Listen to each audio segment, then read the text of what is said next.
Hi అండి, welcome to my channel. ఈరోజు మనం 4th class text book first lesson చూద్దామండి. సో చూడండి, my word English 4th class. So ఇక్కడ ఎన్ని టాపిక్స్ ఉన్నాయి? మొత్తం 8 యూనిట్స్ ఉన్నాయి. ఈచ్ యూనిట్లో ఏ రీడింగ్, బి రీడింగ్ రెండు ఉంటాయండి. ప్రైమరీకి అయితే ఏ రీడింగ్, బి రీడింగ్ ఉంటాయి. 6th క్లాస్ నుండి హయ్యర్ నుండి అయితే A reading, B reading, C reading ఉంటుంది. సో ఇప్పుడైతే మనం ఏకలవ్య చూద్దాం. Ekalavya A reading, school is fun, B reading అండి. ఇవన్నీ బ్రిడ్జ్ గ్యాప్ యాక్టివిటీస్. ఇవి మనకు పెద్దగా అవసరం లేదు, పిల్లల కోసం అని చెప్పేసి ఉంటాయి. సో యూనిట్ చూడండి. ఫస్ట్ ఏకలవ్య పిక్చర్ ఇచ్చారు. పిక్చర్ చూసి అబ్జర్వ్ చేసి క్వశ్చన్ ఆన్సర్స్ ఉంటాయి, అవి క్లీన్ చేసేసి చెప్పేసేయాలి. సో ఈ పిక్చర్ చెప్పేటప్పుడు మనం ఏం చేయాలంటే టీచర్స్గా ఫస్ట్ ఈ స్టోరీని ఎక్స్ప్లెయిన్ చేయాలండి. ఈ స్టోరీ ఇదేంటి, దీన్ని ఏమంటారు, ఆ జనరేషన్లో ఎలా ఉండేది స్టడీ అనేది చెప్పేసి ఎక్స్ప్లెయిన్ చేస్తే వాళ్ళు ఆన్సర్ చేసేస్తారు. నెక్స్ట్ లిజనింగ్ అండ్ స్పీకింగ్ అండి. ఇది వచ్చేసి మనకు లాస్ట్లో ఇస్తారు దీని స్టోరీ అంతా. చూడండి, ఇక్కడ ఇచ్చారు ఏకలవ్య.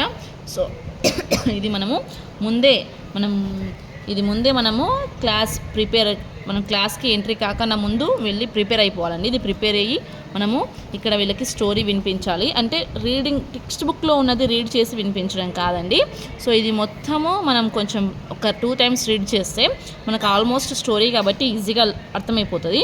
సో ఆ స్టోరీనే మనం ఇక్కడ పిల్లలకి చెప్తే వీళ్ళు వీటికి ఆన్సర్స్ చేసేస్తారండి. సో ఇప్పుడు వచ్చి చూడండి, A reading Ekalavya. Dronacharya was the royal teacher of Pandavas and the Kauravas of Hastinapura. He was the master of archery. Arjuna, one of the Pandavas, his favorite student. Arjuna worked very hard. Dronacharya was very much pleased with Arjuna and said, I will make you a greatest archer in the world. అంటే ఏం లేదండి ఇందులో lesson. So Eklavya గురించి ఉంటుంది మొత్తము. ఏకలవ్య వెళ్ళి ఈ ద్రోణాచార్యుని నాకు ఆర్చరీ నేర్పించమని అడుగుతాడు. సో అప్పుడు ద్రోణాచార్య దానికి యాక్సెప్ట్ చేయడు. నువ్వు ఒక ట్రైబల్ బాయ్వి, నీకు నా దగ్గర నేర్చుకునేంత స్తోమత ఎక్కడిది అని చెప్పేసి ఇది చేస్తాడు. సో దానితో ఏకలవ్య కుంగిపోకుండా ఏం చేస్తాడంటే తన యొక్క క్లే ఇమేజ్ని తీసుకొని క్లే ఇమేజ్ పెట్టి ఆయన ఆర్చరీ స్టార్ట్ చేస్తారు. అలా స్టార్ట్ చేస్తూ ఉంటే ఒకరోజు ఏమవుతుందంటే ద్రోణాచార్య దగ్గర కౌరవాస్ కూడా ఆర్చరీ నేర్చుకుంటారు. సో ఒకరోజు వాళ్ళు వేటాడడానికని బయటికి వస్తూ ఉంటే ఏకలవ్య ఒక బాణం వేస్తాడు, షూటింగ్. సో ఆ టైప్లో ఏం చేస్తుంటే అది ఒక కుక్క సౌండ్ చేస్తూ ఉంటే ఆ కుక్కని షౌట్ చేసి మొత్తం తన ఆర్చరీతోని దాని మౌత్ మొత్తం క్లోజ్ చేసేస్తాడు. సో ఎవరు ఇతను ఈ సౌండ్తో ఇలా చేశారు అని అడిగితే అప్పుడు ఏకలవ్య వచ్చి చెప్తాడు, నేను అంటే సరే నీ గురువు ఎవరు అంటే మీరే ద్రోణాచార్య అని చెప్పేసి అంటాడు. అవునా, నేనే నీ గురువుని కదా, మరి అలాంటప్పుడు నాకు తెలియకుండా నువ్వు గురువు స్వీకరించావు కాబట్టి అయితే నాకు దక్షిణ ఇవ్వమని అడుగుతారు. అప్పుడు ఏకలవ్య దానికి హ్యాపీగా ఫీల్ అయ్యి సరే ఏం కావాలో అడుగుమని చెప్పేసి అడుగుతారు. అప్పుడు తను then give me your right thumb అని అడుగుతాడు. రైట్ థంబ్ ఇచ్చేస్తే దెన్ ఏకలవ్య కూడా సరే okay I will give you అని చెప్పేసి Ekalavya cut his right thumb. He could never shoot arrow again. So ఒక రైట్ థంబ్ ఇది ఇచ్చేస్తే దీన్ని మళ్ళీ షూట్ ఎలా చేయరాదు. సో అక్కడ అతను ఒక్క నిమిషం కూడా ఆలోచించకుండా ఏం చేస్తాడంటే తన రైట్ థంబ్ని కట్ చేసి గురుదక్షిణగా ఇచ్చేస్తారు. అక్కడ దానివల్ల మనకి ఏం తెలుస్తుందంటే గురు శిష్యుల మధ్య బంధం అనేది ఈ లెసన్లో తెలుస్తుంది. సో ఇదే అండి. దీన్ని ఎందుకు ఎక్స్ప్లెయిన్ చేశానంటే మనకు అక్కడ ఫర్ ఎగ్జాంపుల్ మనకు పేపర్లో ఏ లెసన్ ఉంది అని అడిగితే మనము ఒకటేసారి 1st to 10th దాకా రీడింగ్స్ గుర్తు పెట్టుకోలేము. అదే మనం 4th క్లాస్ అనగానే ఈ స్టోరీ మనకు తెలిసి ఉంటే 4th క్లాస్లో ఫస్ట్ లెసన్ ఇది అనే విషయం మనకు గుర్తుంటుందండి, చెప్పలేము. అలాంటి బిట్స్ కూడా చాలా అడుగుతారు.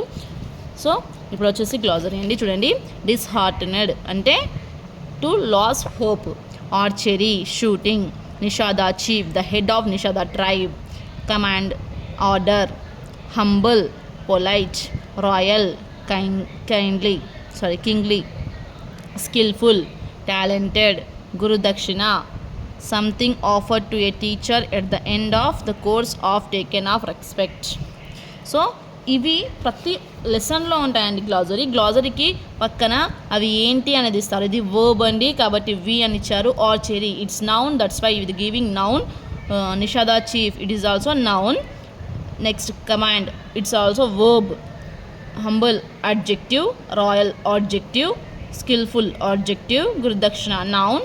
సో ఇవన్నీ వాళ్ళు ఇచ్చారు కాబట్టి ఏంటంటే మనకి ఇలాంటి వర్డ్స్ మనకు పేపర్లో వస్తాయి. ఈ word its noun or verb or objective ఏంటని చెప్పేసి అడుగుతూ ఉంటారు. సో మనకి ఈ వర్డ్స్ గురించి మీనింగ్స్ తెలిస్తే మనం ఆ వర్డ్ పార్ట్స్ ఆఫ్ స్పీచ్లో దేనికి సంబంధించిందనే విషయం మనం తెలుసుకోగలుగుతాము. ఇన్ కేస్ వీటికి మీనింగ్స్ తెలియకపోతే వి కాంట్ ఫైండ్ అవుట్ అండి. అందుకే ఈ వర్డ్స్ యొక్క మీనింగ్స్ ఖచ్చితంగా తెలిసి ఉండాలి. అయితే ఇప్పుడు కొత్తగా ఏంటంటే ఇప్పుడు ఎక్కడికెళ్ళో రావండి, అక్కడికి వచ్చిన వర్డ్స్ కానీ మీనింగ్స్ కానీ వేరే దగ్గరికి వెళ్ళైతే వచ్చేవి టెక్స్ట్ బుక్ నుండే వస్తాయి. ఎందుకంటే ఈ మధ్య ఒకసారి ఇంతకుముందు పేపర్లోనే వేరే వర్డ్స్ తీసుకొచ్చి ఇస్తే దాని మీద కోర్ట్ కేసు నడిచిందండి. అందుకని చెప్పేసి ఇప్పుడు ఏదున్నా టెక్స్ట్ బుక్లో నుండే ఇస్తారు, వేరే దగ్గరికి వెళ్ళి ఇవ్వరు. అదొకటి గుర్తుపెట్టుకోండి. సో అందుకనే ప్రతిసారి మనం స్టడీ మెటీరియల్స్ అది ఇది చదివే కన్నా ఒకసారి టెక్స్ట్ బుక్ టర్న్ చేద్దామని చెప్పేసి అనుకుంటున్నాను నేను. సో మీకు నచ్చితే నన్ను ఫాలో అవ్వండి, సబ్స్క్రైబ్ చేసుకోండి. నెక్స్ట్ కాంప్రిహెన్షన్ అండి. Answer the following questions. ఇవి మనకు అవసరం లేదు. Next tick the quality which Ekalavya has. So quality ఏకలవ్యకి విచ్ క్వాలిటీస్ హ్యాస్, ఏ క్వాలిటీస్ ఉన్నాయి తనకి అని చెప్పేసి అడుగుతున్నారు. So the had hard working, humble and kindness, determined, active, devoted. Next ఇవి also quality of good teacher, good student. So here if you are doing this one then will do like doing this one also. ఒకవేళ మనకి ఇవి తెలవాలి, ఇవి మన good స్టూడెంట్గా ఉండాలంటే ఏం కావాలి మనకు అని చెప్పేసి ఇవి పెద్దగా అడగరు మనకు, బట్ ఎంతకన్నా మంచిది టచ్లో ఉంటే మంచిది. నెక్స్ట్ అండి, in olden days childrens use to learn archery, wrestlers extra. These days what things you do learn at schools? So in olden days they are learning archery and something different type of games.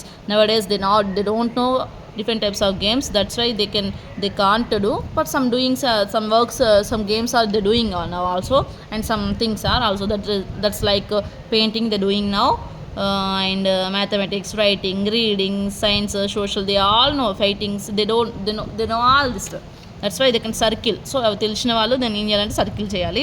Next now circle things which do learn at your school, write them. అంటే ఇందులో ఉన్నవి ఏంటి, ఏవి చేస్తారు స్కూల్లో చేసేవి ఏంటి అని చెప్పేసి అడుగుతున్నారు.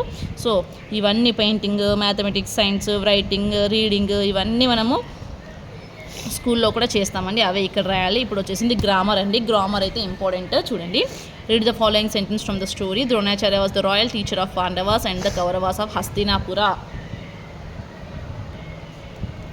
సో ఈ సెంటెన్స్ ఇచ్చారు కదా, ఇందులో చూడండి, అబ్జర్వ్ చేయండి, వీళ్ళు ఎందుకు హైలైట్ చేశారు? Dronacharya teacher, Pandavas, Kauravas, Hastinapura, Arjuna, Pandavas means they are all nouns. The words Dronacharya and Arjuna are the names of the person. The word Hastinapura is name of place.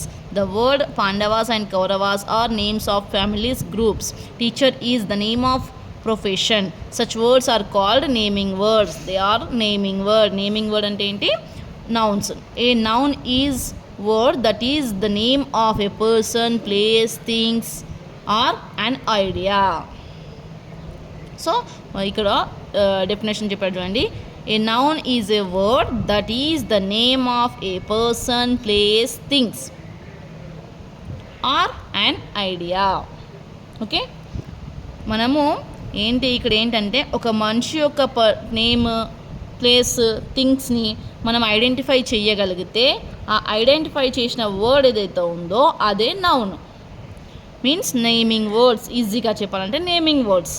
So just naming words అని కూడా, such words are called naming words are called noun అని అనొచ్చు, but it is the profession, కొంచెం ప్రొఫెషన్గా చెప్పొచ్చు. A noun is a word that is name of a person, place, things or an idea. Means అయితే living and non living things అని ఏమీ లేదండి. Living things or non living things, whatever it is, but they giving something name means it is called noun.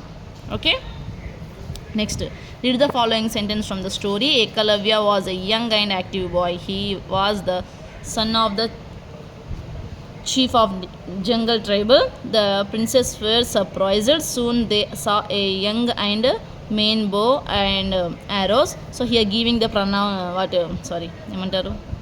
pronouns and the giving pronouns here. The word he in the second sentence is used instead of the word Ekalavya is in the first sentence. The word they in the fourth sentence is used instead of the word princess in this third sentence, such as used to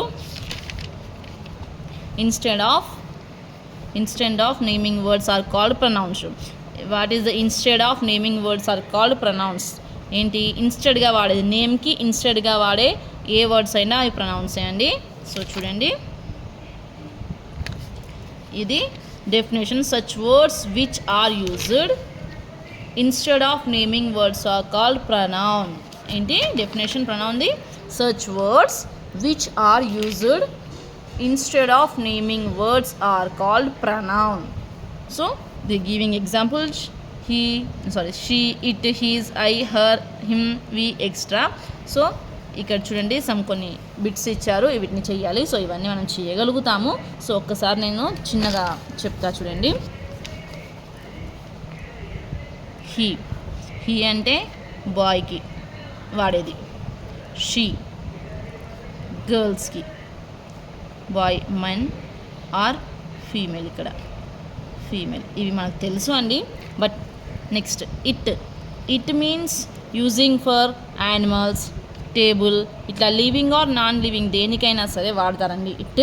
చాలామంది ఏమనుకుంటారంటే just living థింగ్స్కి మాత్రమే it వాడతారు అనుకుంటారు. అట్లేం లేదు. It is stable అని అంటాం. అది నాన్ లివింగ్ థింగే కదా, అయినా సరే మనం ఇట్ ఈస్ స్టేబుల్ అంటాము. నెక్స్ట్ ఏంటి, ఇట్ ఈజ్ ఏ లయన్ అని అంటాం. ఇట్ ఈజ్ ఏ లయన్ అని అంటాం. ఎందుకంటే అది లివింగ్ థింగే. మరి అట్లా ఎందుకు అంటామంటే అట్లేం లేదండి. ఇట్ అనేది లివింగ్ థింగ్స్కి వాడచ్చు, నాన్ లివింగ్ థింగ్స్కి కూడా వాడచ్చు. సో దాంట్లో కన్ఫ్యూజన్ ఏం లేదు. Next they means plural word అండి. ఇద్దరు అంతకన్నా ఎక్కువ ఉంటే దే వాడచ్చు. యూ కూడా మనం 2 మెంబర్స్కి 3 మెంబర్స్ బోత్ మెంబర్స్కి వాడచ్చు అండి. నెక్స్ట్ ఏంటి,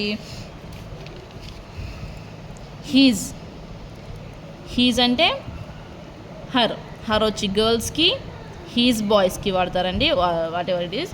నెక్స్ట్ హిమ్, నెక్స్ట్ వి, ఇవన్నీ ప్లూరల్ వర్డ్స్ అండి. ఇవి మనకు అన్నీ తెలుసు, కాకపోతే జస్ట్ వన్ టర్న్. నెక్స్ట్ చూడండి, రైటింగ్ స్కిల్స్ వచ్చి ఏముండదు ఇందులో, ప్రైమరీయే కాబట్టి కామా, ఫుల్ స్టాప్, వీటి గురించి read the following sentence taken from the story. So వీటిని చూసి ఏం చేయాలి, writing things, comma, full stops and some spelling mistakes ఇవే ఉంటాయండి. నెక్స్ట్ ఇక్కడ ఏకలవ్య ఇదేంటి, నెక్స్ట్ ఇది రైటింగ్ స్కిల్సే. సో పారాగ్రాఫ్ ఇచ్చారు. సో లెసన్లో ఉన్న స్టోరీ మనకి ఎంతవరకు అర్థమైంది ఏంటి అనేది ఇక్కడ మనము ఏకలవ్య ఫాదర్ క్యారెక్టర్ అని ఇచ్చారు. ఫాదర్ క్యారెక్టర్ వాళ్ళు ఇచ్చారు, ఏకలవ్య క్యారెక్టర్ మనం కంప్లీట్ చేయాలి. నెక్స్ట్ ఓరల్ స్కిల్స్ అండి. ఓరల్ స్కిల్స్ మనకు అవసరం లేదు, ఇది పిల్లలకు అవసరమైనది. నెక్స్ట్ చూడండి, ఫన్ విత్ వర్డ్స్, ఇది ఇంపార్టెంట్ అండి, ఇది చూసుకోవాలి కంపల్సరీ. చూడండి, యాడ్ ఆర్ ఈఆర్, ఓఆర్ ఏది వాడాలి, ఈఆర్ దేనికి వాడాలి అని చెప్పేసి అడిగారు. డాక్టర్, మోటార్, ఇవన్నీ చూడండి నేను ఆల్రెడీ ఎంపయర్, ఓఆర్, డాక్టర్, ఓఆర్, ఇవి ఒకసారి చూసుకోండి. ఈ బిట్ టెక్స్ట్ బుక్లో చూసుకోండి. మీ దగ్గర టెక్స్ట్ బుక్ ఉంటే తీసుకోండి, లేదంటే స్క్రీన్ షాట్ తీసుకోండి, ఎందుకంటే వీడియో లెంత్ అయిపోతుంది. Winter, ER, farmer, ER, ruler, ER, ఈ spider, streamer, dancer, winner, tailor, sailor. So ER ఎక్కడ వస్తుంది, ఓఆర్ ఎక్కడ వస్తుంది చూసుకోవాలి ఇది. సో ఇలాంటి వర్డ్స్ అడుగుతారండి. వీటిని మనము వీటికి ఏంటి గ్రామటికల్గా ఏం ఉండదండి, వీటిని మనము గట్టిగా బై హార్ట్ చేయడమే. నెక్స్ట్ బీ రీడింగ్ చూడండి, స్కూల్ ఈజ్ ఫన్. సో ఈ దీంట్లో ఏముంటుందంటే స్టార్టింగ్ కాబట్టి ఈ ఫస్ట్ లెసన్ ఎక్కడైనా సరే కొంచెం ఈజీగా వాళ్ళకి స్కూల్ అంటే అట్రాక్టివ్ ఉండే విధంగానే ఇస్తారు. సో ఇక్కడ reading stories is must fun, our English book has plenty of them, my friend likes mathematics, not just problems but also tricks, my brother is fond of drawing, birds singing and river flowing, my sister always play with clay, makes pots and toys to play, my cousin plucks leaves and flowers, presses them between books and papers, we need to do not just one, in our school learning is fun. ఇది poem అండి. పోయంని కొంచెం పిల్లలకి dancing స్టైల్లో నేర్పించాలి. ఇది theory మెథడ్లోనే చెప్పొద్దు. ఇప్పుడున్న మెథడ్లో అయితే థియరీ మెథడ్లో అస్సలు చెప్పకూడదు పిల్లలకి. సో ఇది మనము మొత్తం వాళ్ళకి ఈజీగా ఒక సాంగ్ ఎలా చేస్తామో అలా చెప్పాలి. నెక్స్ట్ కాంప్రిహెన్షన్ చూడండి, సేమ్ క్వశ్చన్ ఆన్సర్సే ఉన్నాయి. ఇక్కడ ఒకటి క్రియేటివిటీగా ఇస్తాడు, ఇది అడగొచ్చండి చెప్పలేము. సో ఇలాంటివి పద్యాలు పూరించండి అని తెలుగులో అడుగుతారు కాబట్టి సేమ్ ఇక్కడ. సో ఒక స్టాంజా ఇచ్చేసి దీన్ని ఫిల్ చేయమని చెప్పేసి అడుగుతారు. Next convention of writing. Convention of writing అంటే మిస్టేక్స్ ఏమైనా ఉంటే దాన్ని క్లియర్ చేయాలి. Next project work. నెక్స్ట్ ఇంతే అండి. అయితే దీంట్లో మీకు చెప్పాల్సినది ఒకటి ఉంది.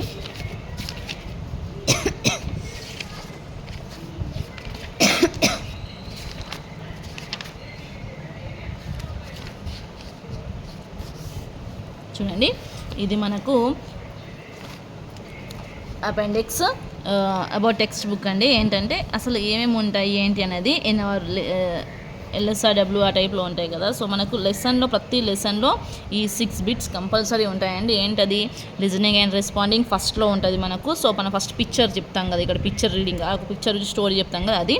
Next reading comprehension. So reading లెసన్ని రీడ్ చేయడము, వాళ్ళకి ఎక్స్ప్లెయిన్ చేయడము, వాళ్ళతో రీడింగ్ చేయించడము, ఇది చేయాలి. కన్వెన్షన్ ఆఫ్ రైటింగ్ అంటే వాట్ ఈజ్ మిస్టేక్స్ అండ్ ఏంటి అనేది వాళ్ళకు full stop, comma, spelling mistake, ఏ వర్డ్ ఎలా పడకాలి, ఏ వర్డ్ ఎలా రాయాలి, సెంటెన్స్ ఫ్రేమింగ్ ఎలా చేయాలి అని చెప్పడము. Next vocabulary means nothing but some puzzles ఇవ్వడము, సమ్ సర్కిల్స్ ఇవ్వడము, సమ్ ఫిల్ ఇన్ ద బ్లాంక్సెస్ అలాంటివి చెప్పడము. గ్రామర్ అంటే మనకు వచ్చేదే ఆర్టికల్స్, ఇవి అవి అని కలిపి ఉంటాయండి. క్రియేటివ్ ఎక్స్పెన్సివ్ అంటే ప్రాజెక్ట్ వర్క్స్ అండ్ సంథింగ్ డిఫరెంట్గా క్రియేటివ్, వాళ్ళలో ఉన్న క్రియేటివిటీని బయటకు తీయడము. వీటిని డిపెండ్ చేసుకునే మనం క్వశ్చన్ పేపర్ని ప్రిపేర్ చేయాలండి. ఇవన్నీ అకాడమిక్ స్టాండర్డ్స్ అంటారు వీటిని. సో వీటిని మనము వీటిని యూస్ చేసి అట్లీస్ట్ ఒక క్వశ్చన్ పేపర్లో 5 థింగ్స్ ఖచ్చితంగా ఉండాలండి. 5 బిట్స్, 5 అకాడమిక్ స్టాండర్డ్స్ని యూస్ చేయాలండి ఖచ్చితంగా. అకాడమిక్ స్టాండర్డ్స్ 5 ఖచ్చితంగా యూస్ చేస్తేనే ఆ క్వశ్చన్ పేపర్ ఫుల్ఫిల్ అయినట్టు. మీకు నచ్చినట్టుగా ఇవ్వకూడదు, అది రూల్ అండి. సో మీకు నచ్చితే సబ్స్క్రైబ్ చేసుకోండి. నెక్స్ట్ మనం సెకండ్ లెసన్ చూద్దాం.